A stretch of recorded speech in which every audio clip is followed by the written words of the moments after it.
This camera that is recording me right now might wouldn't be able to exist if someone didn't invent it. Well, that's for sure.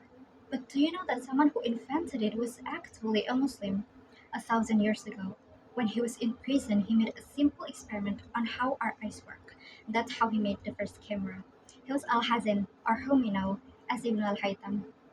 Honorable judges, ladies and gentlemen, Assalamualaikum warahmatullahi wabarakatuh. First of all thanks to Allah the Almighty, who has made it possible for me to deliver this speech. May salam and salam always be delivered to our beloved Prophet Muhammad Sallallahu Alaihi Wasallam. I am Erlinda Zikarahmati, and I am going to deliver my speech titled Islamic Golden Age, Looking at the Past to Build a Bright Future. When I first knew about the Islamic Golden Era, I was thrilled and fascinated by the inventions that were made by Muslims. I imagined I imagined there were schools, libraries, and people with perseverance to learn about science, medicine, social, politics, and make their own theories out of it.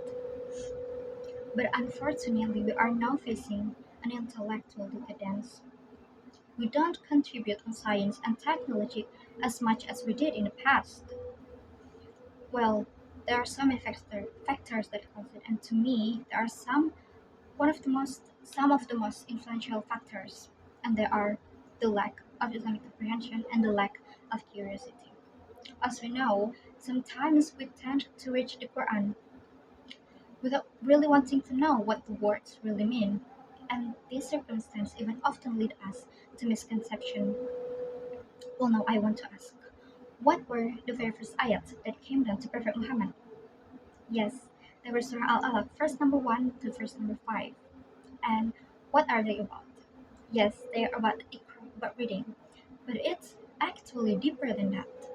Allah wants us not only to read, but also to think and to comprehend until we get to the point where we know and we realize that nothing in this world exists without Allah's preservation, without Allah's intervention. Ladies and gentlemen, those Muslim scholars that we know today were able to invent their invention thanks to their passions to the Quran. They read, they read the Quran not only because it was part of their duties as Muslims, but also because Al-Quran contained so many ideas, perspectives, science, and everything that was meant for human prosperity. But what is happening right now represents the opposite. Muslims have left Islamic values.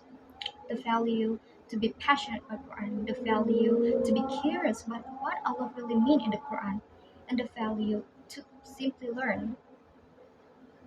We tend to be easily satisfied by what we know instead of asking more questions, just like the scholar Muslims did in the past. Some of us don't even read book that much. It's sad to see our upside down, knowing that there are Muslims who brought the intellectual, but then here we are. Well, instead of only proud of our past, what about we make it happen again? As a university student and as someone who has to do with education, I feel the weight of responsibility. And so I encourage my sisters and my brothers as Muslims that the next time we read the Quran, let's read the translation, let's read the interpretation, and ask someone who is capable and tough here. But not only that, share our findings to our younger sisters, younger brothers, and our fellow Muslim friends so that they can share to others as well, especially to the younger generations. Al-Quran has been waiting for us to be learned, to be understood, and to be shared, even if it's just one ayat. Ladies and gentlemen, thank you so much for your attention. Wassalamualaikum warahmatullahi wabarakatuh.